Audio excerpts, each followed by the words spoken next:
தான் சினிமா மூலமாக தான் நான் உலகத்தை பார்த்தேன். அந்த அறியாத பருவத்தில் இன்ஸ்டியூட்டில் நான் பார்க்குற படங்கள் வந்து இந்த மாதிரிலாம் படங்கள் உண்டா அப்படின்ற அளவுக்கு இருக்கும். ஜப்பானை பற்றி தெரியும், ஜெர்மனி பற்றி அதெல்லாம் தெரியும், பேர் தெரியும். ஆனால் மக்கள் அந்த வாழ்வாதாரம் அதை பற்றிலாம் ஒன்றுமே நமக்கு தெரியாது, எனக்கு தெரியாது. அது மூலமாக தான் இருக்கு. அதுக்கப்புறம் நான் புத்தகத்தை படிக்கணும்னு ஆர்வம் வரும். என் கண்ணு திறந்த இன்ஸ்டியூட்டில் படங்கள் தான். என் வாழ்க்கையில் பல விஷயங்கள் சினிமா தான் எனக்கு மிகப்பெரிய ஒரு வழிகாட்டியாக இருந்திருக்கு.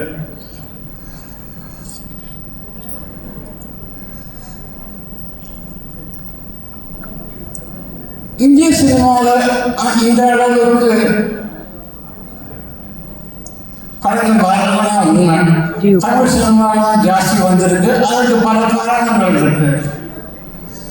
இங்கே எல்லோருக்கும் பழமன்னும் அந்த முன்னுரிமை உண்டு. அதுதான் இந்த மண்ணின் மகிமை. என்ன ஆச்சுன்னா ஒவ்வொரு மாதிரியோட ஒவ்வொரு படமும் எனக்கு ஒரு ரொம்ப கஷ்டமாயிடுது.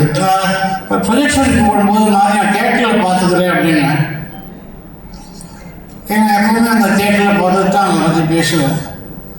ஏன்னா அந்த வாழைன்ற இந்த விஷயத்தை பற்றி எனக்கு ஒன்றுமே தெரியாது.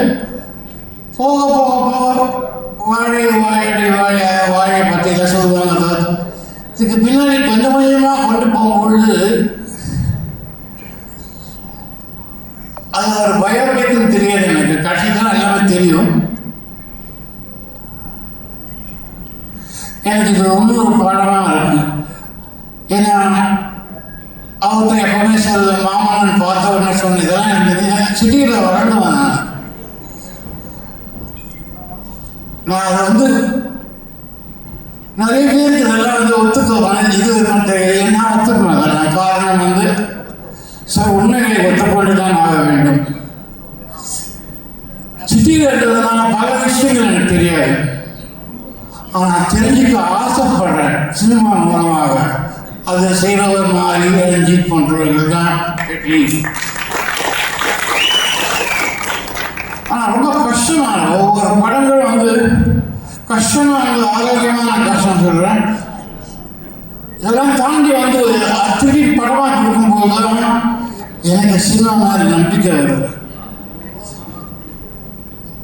இப்போ இருக்கிற காலகட்டத்தில் நம்பிக்கை போய்கொண்டே இருக்கும். இந்த காலகட்டத்தில் சில இயக்குநர்கள் தான் நமக்கு நம்பிக்கை கொடுக்கிறார்கள். அவர்கள் இங்கே எப்போ நன்றி வணக்கம்.